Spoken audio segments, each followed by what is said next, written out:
Here on the Phantom Gourmet, we're dedicated to finding great restaurants no matter where you live. So now Dave Andelman is here to talk about some fantastic eateries in every direction. Dave, you dine out for lunch and dinner every day of the week, so I want you to take us on a little tour of great places that you've been to recently. Let's start north of the city. We're going to go to Peabody, a place called Pellana. You came back raving about this place. Tell me about it. Well, usually I won't go to a steakhouse that's anywhere in the vicinity of a Petco. Right. But I violated that policy, and it paid off big time, Dan, because you walk into this place, and you can't believe it. It's a dark, gorgeous place, open kitchen, beautiful bar. These are first-rate steaks, as good as anything in downtown Boston.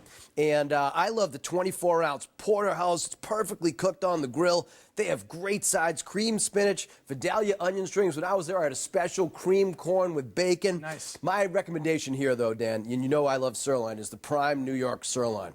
It's right up there with the best steaks that I've had. Perfect centered cut, and if you want, you can smother it in melted Vermont cheddar cheese for a few bucks more. What do you mean, if I want? Is that even a question? How good does that thing look? You've got to be kidding me. All right, that's north. Now we're going to go south, okay? About halfway between Boston and Providence is a place in Mansfield called Trattoria Della Nonna. Now, this is another incredible spot a lot of people might not know about. What's better than finding one of those Italian restaurants run by an Italian family that just lives for food and takes so much pride in what they do? Sure. There's nothing better. This is a cozy restaurant and wine bar. They have a wood-burning oven, so the place smells absolutely delicious. They feature Southern Italian cooking like bruschetta and a beautiful caprese salad with fresh tomatoes and mozzarella, handmade beautiful pastas, a bolognese with big chunks of beef, veal, and pork.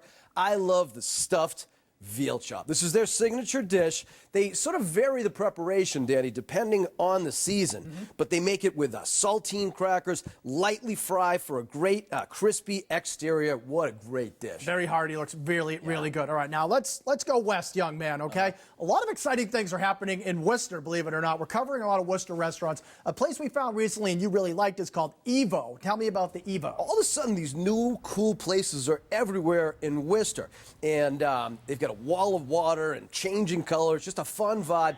The chef is a young guy, really talented, loves all natural ingredients, comfort food from all over the world here, Dan. They do some more upscale dishes like seared tuna and grilled hanger steak, but I recommend the wonderfully named dish, the Fat Albert Burger. I love Fat Albert, and I love burgers. This is a half-pound, all-natural ground beef stuffed with a blend of American and cheddar cheese. They bake this thing in a stone hearth oven so the cheese melts and the burger is perfectly cooked. They put it in foil, so when you unwrap that foil, it is just a rushing river of deliciousness. What would Fat Albert say if he bit into that, I wonder, Dave? What do you think? Oh, my goodness. Fat Albert would get even fatter if he had exposure to this burger. I was looking for a but I guess we'll just move on. Now let's go to the city itself. In the city of Boston, everybody knows every restaurant. Everyone's talking about all these fancy places. You like a place called Franklin Cafe. There's two of them, actually. One in the South End, one in South Boston now, Franklin Southie. What about the Franklin? Franklin was so ahead of its time as a neighborhood restaurant doing real quality sort of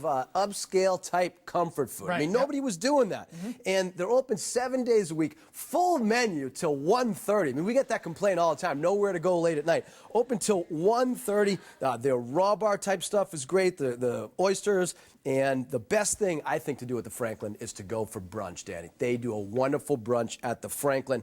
Try their French toast or their German-style giant pancakes with powdered sugar on top. Right, so you could have a cocktail, you know, and some food till 1:30 in the morning. Leave at 1:30, get right back. In the South End, then go to Southie and get the brunch the next day. Thank you, Dave Andelman. Good tips as always.